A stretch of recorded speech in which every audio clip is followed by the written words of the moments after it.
Hi, everybody. Welcome to the Africa Summits part of the Holland IQ Summit Series for 2022.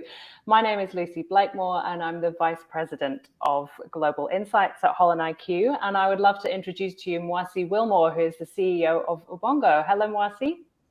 Hi, Lucy. How are you? Very well, thank you. All the better for being here with you. Now, I'm going to spend no time at all introducing Mwasi because Mwasi's presentation speaks beautifully for what Ubongo is all about.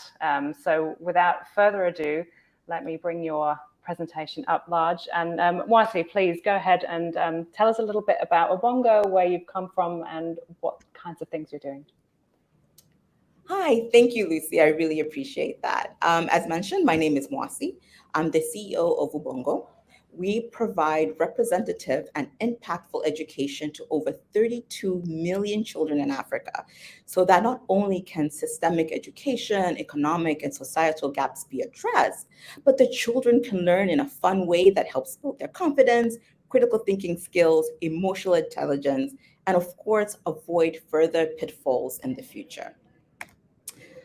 The stories and characters we love in our youth stick with us throughout our lives. They help us form ideas and dreams of what we can be. Kids, like Akili, a curious 4-year-old who lives in the foot of Mount Kilimanjaro in Tanzania. Like children all around the world, be they rich or poor, Akili is born with limitless potential. But the path ahead of her looks particularly tough. As an average Tanzanian kid, she'll start school at the age of 5 or 6 with 177 kids in her class to one teacher. She'll share a book with 12 peers. She'll spend most of her life in school memorizing facts just to pass a test, often in a language that she doesn't really speak or understand. This situation is similar for most of the 500 million kids in Africa and 2 billion more of them who will be born over the next 3 decades. This continent of kids is facing many of the world's most intractable development challenges. African nations have the farthest to go to reach UN Sustainable Development Goals. At Ubongo, we believe that kids themselves have the potential to fix these problems, but that brilliant and magical potential may be squandered if we don't find ways for them to get meaningful learning experiences now. So, we leverage accessible technology that African families already have, like radio, TV, mobile phones, to help kids learn and use their learning to change their lives. And we do it through the universal childhood language of cartoons, music, and fun. Our Ubongo model combines the power of entertainment, proven efficacy of research-based and localized learning, and the huge reach of mass media. With these elements together, we can deliver effective and localized learning for kids in Africa at a low cost and massive scale. We're proud to say that we are the largest classroom in Africa with over 32 million kids learning with us monthly, and we are growing fast. To reach kids across the continent, we're on top of 20 top TV channels in over 23 countries in 12 languages and more soon to come. Our shows aren't just a hit in Africa, but also worldwide.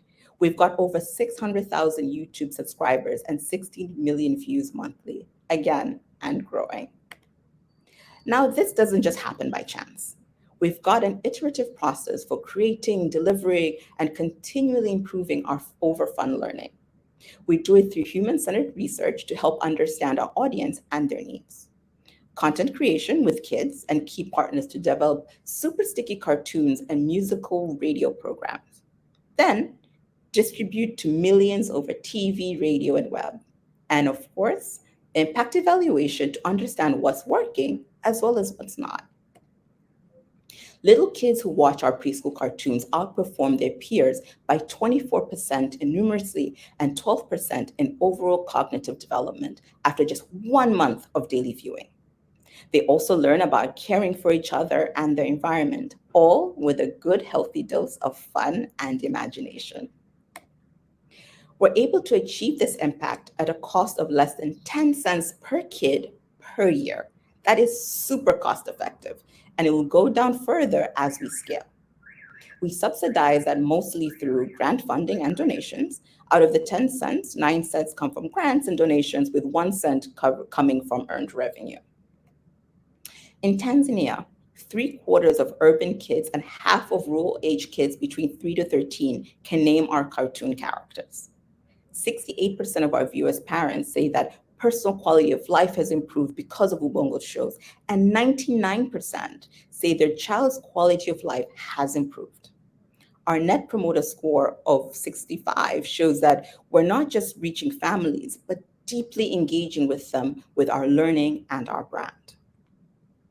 Since imagining stories is what we love to do most, I'd like you to join me in reimagining Akili's story now.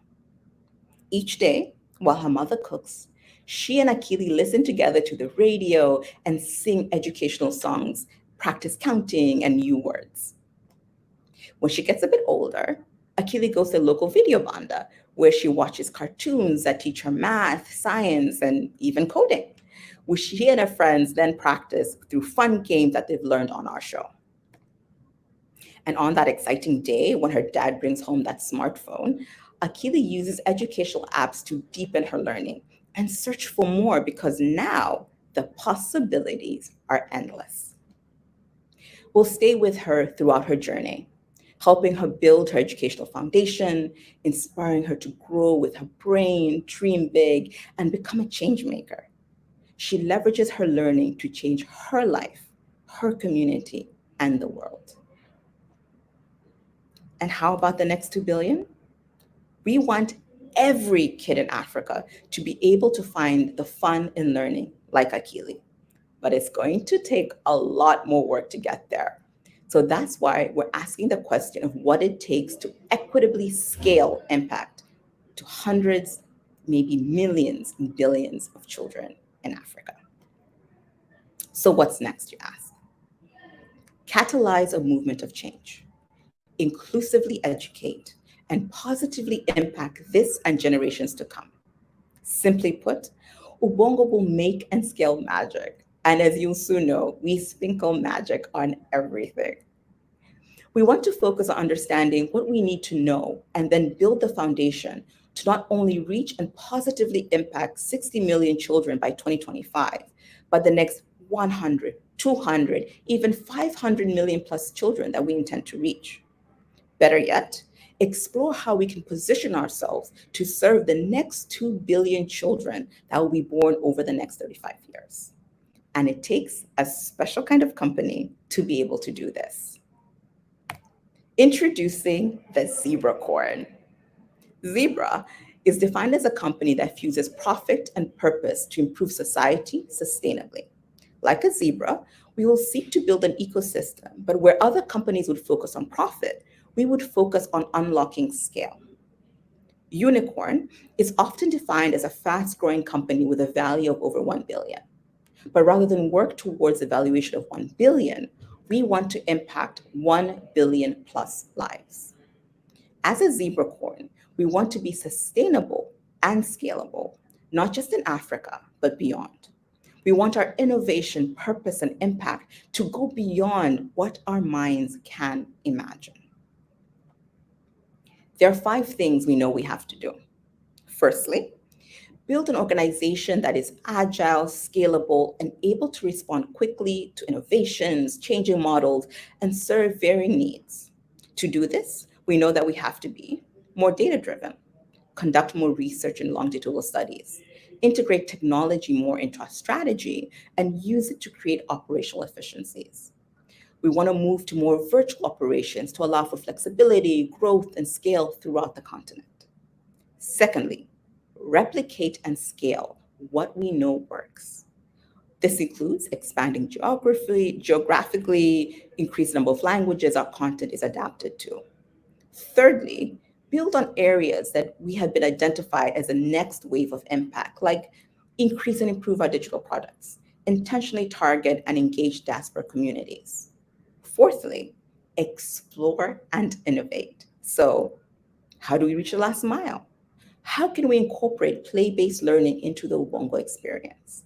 Lastly, and by no means least, These are the kind of questions any organization looking to work and scale should be asking. How do we then share our learning, build the ecosystem, push the sector as a whole to think and build in order to achieve impact at scale? We're working very hard to be able to answer these questions and grateful for this opportunity to share our story more widely and help us access and draw upon such great minds to help us answer the big questions and seek their answers. Some of the questions we're currently working on include: what does it mean and how do we become a Pan-African company that reaches every corner of the continent?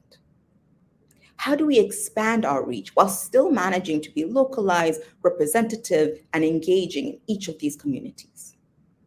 How do we build an organization that is built to last, strong and resilient, but nimble enough to be adaptive, innovative, and address very nuanced needs? How do we scale our uniquely hands-on approach while remaining cost-effective? How do we develop a Pan-African ecosystem that engages a diverse network of partners rooted in their desire to serve the whole child? What are the questions we don't even know we should be asking? We may not have all the answers, but we have the determination to tirelessly work to answer the tough questions in order to find the solutions. But like we all know, it takes a village to raise a child. We have the grandparents and the proverbial elders who share the wisdom, advice, and lessons learned, guiding us through the waters. The nurse who comes in with the critical care, skills, and messaging that provide lifelines through the communities. Parents, caregivers, teachers who tirelessly provide holistic support individually and as a community. Schools, which should serve as a cornerstone of academic education. And importantly, the children. In all their differences and similarities, they need the entire village to come together to raise them, not only to be powerful for this generation, but for all the rest to come. We're building a global village of supporters and advocates to achieve the vision of impact. Help us build our village so we can keep building brains and changing lives. Thank you. Thank you so much, Mwasi. I feel like if we were in the auditorium now, there would be riotous applause and people on their feet. Let me just bring those slides down. You know, what I really loved about what you just took us through is that you're actually bringing together the threads of so many other things that we're talking about as part of these summits, and not just within Africa. So, you know, you're talking about where this fits in with the UN Sustainable Development Goals, and this being a part of a much broader set of ecosystems. So even in the stakeholders that you mentioned at the end, you're talking about healthcare stakeholders, you're talking about multiple members of society from different backgrounds, education stakeholders, and so on. And I think one of the first questions I was curious to pick your brains on is this combination of education and media, where I was going to say you're part of two worlds, you're part of many more worlds, but they're the two most obvious ones. How do you juggle that as a company, all of those different ecosystems, but those two in particular? Yes, so I think it's really embedded in our entire process. So we actually don't separate the difference between learning and fun. You know, even when we're co-creating, we recognize that if you want the child to be able to learn, it has to be in a way that is really fun for them. So we're constantly working with children to see what is working and what's not working. It starts with the scripts, with the animation, with the characters, and we involve them in every aspect to make sure that whatever we're producing is something that the kids are gonna love and they take something away from it. So we test it from the fun perspective, the magic part of it, but we then also go back and see, well, are you learning? To what extent are you learning? And what are you really taking from it? We even include children in the kind of episodes that we want to create. We ask them, what is it that you want to learn? What is important to you? And what is it that will make the most impact in your life? So we do everything for the children, and we make sure that we have a fantastic balance between the two. Yeah, and that mention of human-centered research was very striking as well. That straight away, I mean, at the heart of this, you're involving the stakeholders who will be consuming it and being part of it. What about, I guess, if the learning that's in here, how do you understand what kind of learning needs to take place? I mean, are you exploring curricula around Africa and how you need to align or go beyond what's being covered in traditional curricula, I guess? Yes. So even when we're developing the curriculum for our programs, we actually take a Pan-African approach. So we speak to educators throughout Africa, whether it's Nigeria, Tanzania, South Africa, we include everybody in that, the educators and the children as well. So we kind of balance between what the educators think are important as well as the children. We also make sure that we research, understand what the children need. So besides from the academic approach, we include social emotional learning, critical thinking skills, because these are the things that you may not learn in the classroom, but have a big impact in terms of the kind of person and your life within the years to come. Yeah. You've actually just reminded me of those who are paying attention to all of the sessions in this summit will have seen a session or will be looking to see a section by Akili Network. And when you just talked about socio-emotional and the whole child as well, I know that's something that they're working with and that you guys are working quite closely together, right? Yes, definitely. So we absolutely love Akili Network. We always try and find ways that we can always work together. But yeah, we are exploring different ways that we can conduct research, educate the whole child. And we spend a lot of sessions just exploring different ideas and ways that we can really help the whole child. Yeah. And the other thing you mentioned just before was another theme that's running through a lot of the sessions in this conference, which is localized versus scale. And we know by now that those two things can coexist. Yes. But I wonder if you can talk a little bit about some of the other ways that you help with that localized focus of things. Yeah, how you make it meaningful amongst that incredible range of countries that you're operating within.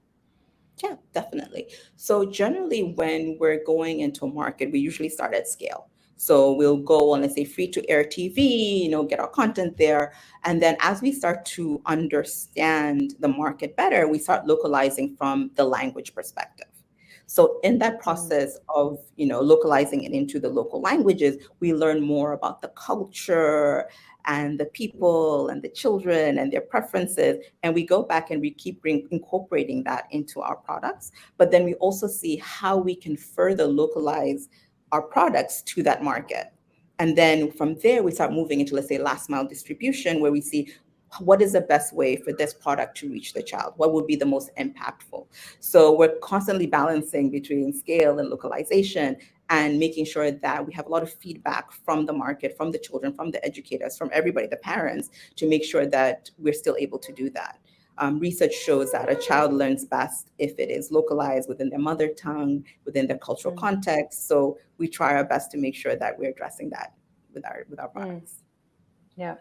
As you're talking, I'm imagining the incredible range of skills that you must have in the people working with you and for you at Ubongo. And I really loved the 5 stages that you shared in terms of looking in at yourselves as a company. I wonder if you can talk a little bit more about the kinds of people who are making Ubongo what it is, the skills that they bring, and what else you need as you continue to grow. Absolutely. So I will be the first to say that we have the most phenomenal team of dedicated people at Ubongo. Everybody is fun, imaginative, and constantly looking for different ways that we can address the kids. We have, well, I will actually take you back. So we were actually in the process of adapting to Kenyan Sign Language. And we have this amazing person who also does the voices for Uncle T, one of our characters. And he was signing. And he was just so animated that he was in the way that he was signing that I actually forgot to listen. And I just sat there watching him. So we have a group of very, very dedicated people within the organization who are very skilled, but we're always exploring ways to partner with more people in different ways. So this is where I mentioned the global village. So in every way that to help build that village, we have different people who we feel that can always fit into the organization, whether it's something more conventional, let's say like a partner for last mile, or we have partners, let's say like Arewa 24 in Nigeria who are a broadcaster, but they also help us adapt into Hausa. So now we have this amazing capacity to reach people in Nigeria. So we're always exploring ways that we can work with people, whether it's conventional or unconventional, to help us build this fantastic global village that we have. Yeah, I have a very vivid picture of the people who must sit behind all of the work that you do, and the passion they must have. You also mentioned technology as well, and when you were working through those 5 steps, you talked about wanting to be more data driven, wanting to integrate technology more. And this is a conversation that we often hear about when we're thinking about the end user, but you're talking about within what you're doing. So what are you thinking and hoping and I guess building on in terms of technology internally? Absolutely. So one of the things that we quickly realized that we have a very unique approach, and we have to be able to scale and be localized at the same time. And in order for us to find the best balance to do that, is that we need to understand our internal processes, understand our external person, our processes and our products, but in a very nuanced way. And this is not the time where you can say you can make gut decisions or anything like that. And we want to be able to use data to be able to do this in the most cost-effective way. So we're in the process of revamping our internal processes, digitizing everything so that we will be able to scale easier and have more nuanced and detailed information about our organization. When we come to technology with the end user, we're also cognizant that we don't want to be the person who increases the digital divide, right? So as much as, let's say, we're going within apps and all this digital approach, we know that these can't fit these type of people. However, we're still making a really big effort to ensure that we're still reaching the last mile with people who may not have access to, let's say, a smartphone. So for example, we have an IVR system. So we're trying to balance technology to make sure that we're doing it in a fair and equitable way. But our biggest thing we're doing internally is to make sure that we actually can effectively scale. So if we're saying that, instead of having like a lot of people in one country, how can we use technology to make sure that we're cost efficient so that we can reach more people at the end instead of, investing a lot within the organization? Yeah, I noticed a couple of things about what you were saying. One, that that real emphasis on not assuming that technology is moving as fast in this region or in the same way. It's, I guess, not even about speed. I think some people take that, mobile being ubiquitous and make it into a bandwidth being enough for a lot of these things, whereas you're actually working with things that are the last mile part, reaching people where they are.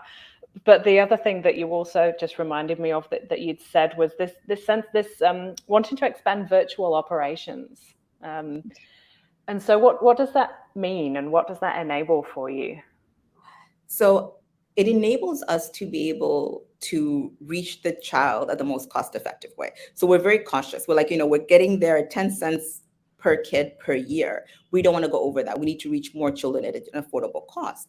So as much as we want to expand, we want to make sure it's also cost effective. So when we're thinking about virtual operations, we're cognizant of the fact that we have to work Pan-African, right? We can't physically have a big office in every single country, but how do we keep drawing in the expertise throughout Africa to work with us within the organization? So one of the things, for example, that we're doing is that although we have a physical studio in Tanzania, how can we work with other production houses throughout Africa, not only to produce our content, but also to help us get input to make sure that our content is Pan-African, but can be created in other places throughout the world. We're looking to work with, let's say, adaptation consultants throughout Africa. So we're trying to bring Africa onto our little virtual platform, onto a little global village. So we just, to be able to achieve our goal and not forget that we're doing this for the different types and diverse children throughout Africa. Yeah, and what you've alluded to there is actually an even broader ecosystem of, I guess, not just bringing in the skills and capabilities from anywhere, but across Africa, using and building and reinforcing what's there beyond just that kind of K-12 space. Yeah. And it's also, you've said, you alluded to 2 billion children, in the wherever in the future that is. Obviously, this is a very African venture at the moment. Is there a point where there will be other versions for other markets where there's a need for this? So we're actually in the process of doing a lot of research in terms of how it's being used in the diaspora community. And I had one of the times I was traveling, I met a gentleman who is using our content in classes in Brooklyn. And I think there had been like a tragic event that happened, and they brought in our show, and the children were learning empathy and forgiveness and love and all these things based on the show. So we are doing research to see how that's being used, and would be exploring how our content can reach other people outside of Africa as well. Yeah. Wonderful. And I guess whilst we're looking to the future, so you explained the kind of 90% grants and donations fund this, and then 10% earned revenue. Is this where you would expect to be going forward, or are there plans to develop or to diversify business models in the future? Yes. So at this point, we're honestly trying to remain as agile as possible and not rule anything out. So the 10% that I mentioned that's coming from earned revenue is mainly coming from our digital platforms and a little bit in terms of merchandising. So with the terms of digital platforms, the key component in that is YouTube. So originally we had just kind of put it on YouTube as, everybody will kind of watch it. And then we started to realize that this is actually becoming like a large source of revenue. And as I mentioned, we were doing research on the diaspora community. It came from that. We saw that we're actually seeing a lot of our users are coming out of the US and the UK. So we wanted to understand, what draws them to the show, what are they looking for, how else we can build upon that. And we are considering it in terms of a path to sustainability, because we do realize that it has to get to a point where we need to be able to generate more revenue so that we can reach more children by being sustainable. So we are exploring that and exploring other ways that we can build on it. Yeah. Wonderful. What else does the future look like for you, and what will help you get there as a company? Yeah. So one of the things that we constantly say here is, if we can imagine it, we're not thinking big enough. So we're constantly pushing ourselves to dream big. And this is why we kept saying, no, we're going to be the zebra core and we're going to impact, billion plus children throughout Africa. But I think the most important thing and what's going to help us get there is that global village, is being able to tap into a lot of different partners and resources. We fully recognize that this is it's not an Ubongo endeavor, it is our village endeavor. And we're constantly looking for partners, strategic investors, and everyone, and educators and animators, whoever it is that can come and help us on this journey is what we're looking for, and we think is really going to help us get there. Wonderful. I think we will leave it there on that call to arms, I guess, for people to come and find out more. They can certainly find you in all kinds of lovely creative places all over the internet. And I'm sure people will be coming to you with questions and to find out more after they've watched this. So thank you so much for spending the time with us, Mwasi. Thank you very much, Lucy. I really appreciate it. And I look forward to seeing where on earth Ubongo ends up in the future. Wonderful journey. Thank you. Thank you for this opportunity. Thank you.